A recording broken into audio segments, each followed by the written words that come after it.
Boleh, Bapak. Langsung mulai aja ya Bapak. Boleh.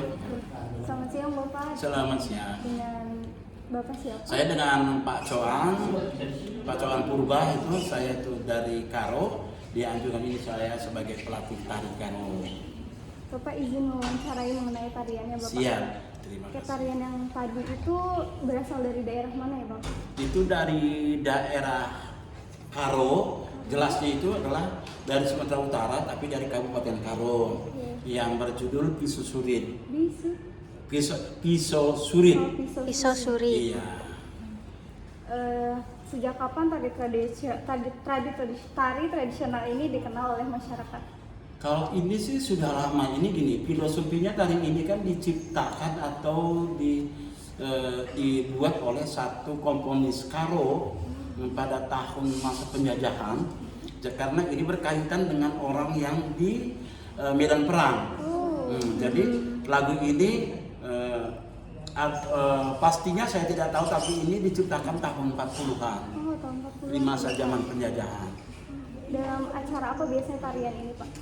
Kalau tari ini, tari tradisi ini merupakan menjadi satu tari ikon, ya, ikon tari yang di Karo itu. Ini tari ini yang poin pertama adalah ini tari tradisi yang sudah sering dilombakan di mana-mana. Karena ini termasuk adalah satu tari tradisional. Yang kedua, tari ini di acara-acara event ibaratnya acara kehormatan, tamu negara, tamu-tamu yang ibaratnya sifatnya yang di formal, itu tari ini selalu dipersembahkan sebagai tari penyambutan tamu. Penyambutan tamu ya Bapak? Iya. Makna atau filosofinya Bapak? Makna filosofi tari ini seperti tadi saya bilang, saya awali. Namanya tari Piso Surit ini sebenarnya nama burung. Nama burung. Jadi ada burung di daerah Kabupaten Karo itu, dia itu keluar berkicau itu sore. Jadi dia kalau sore sudah keluar dari sarangnya, dia terbang dan berkicau. Berkicau itu dia menunggu burung jantannya yang pulang. Nah, kaitannya dengan zaman perang, kisah muda-mudi berangkatlah sang lelaki ke medan perang, ditinggallah kekasih di kampung. Jadi si perempuan ini dia selalu kalau sudah sore dia keluar dari rumah melihat ke jalan kampung, apakah pulang enggak yang dia tunggu.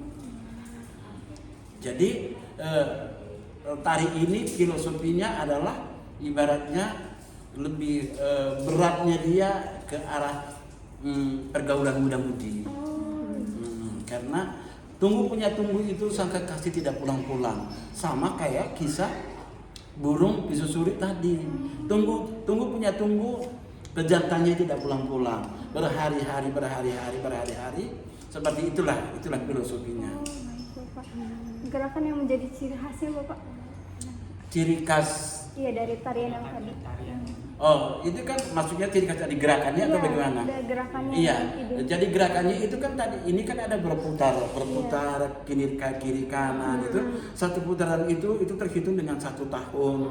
Dengan 1 tahun. Jadi berapa kali putaran dia? Sebegitulah dia menunggu.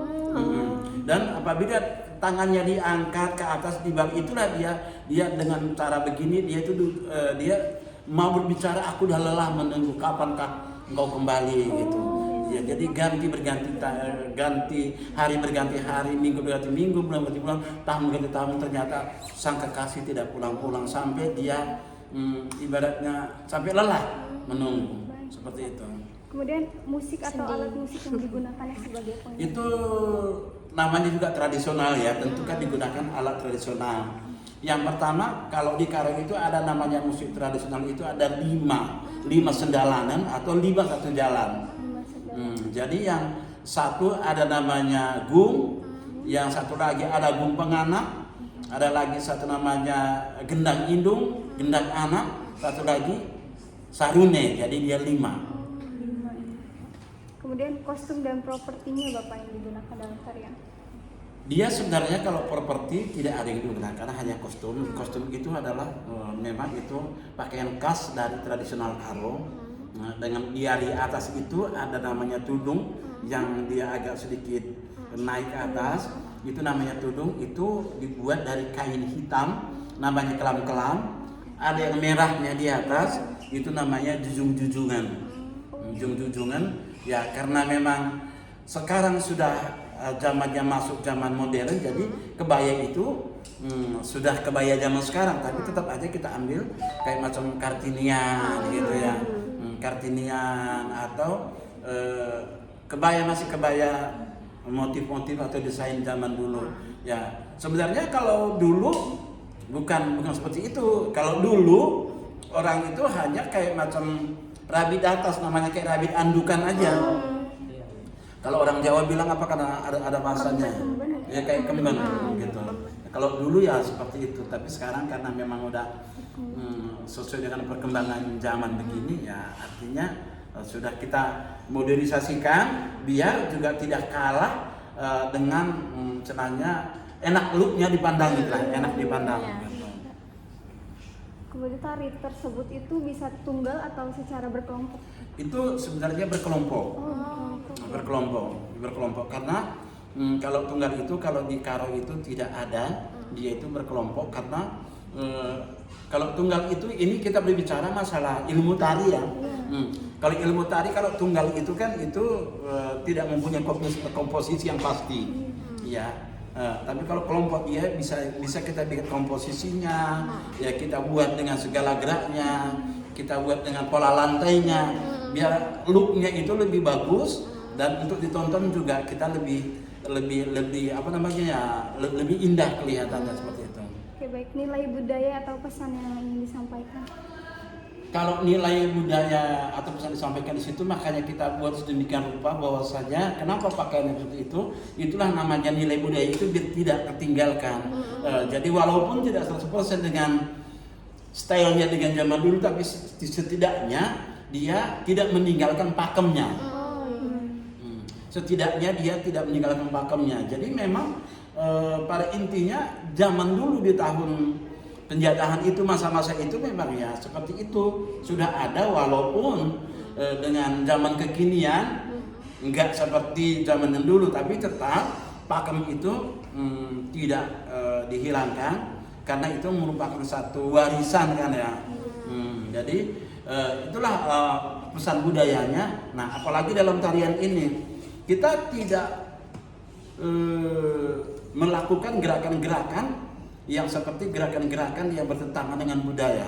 Karena filosofi menari ini, kalau Karo ini dia kental dengan apa namanya ya, dengan adab.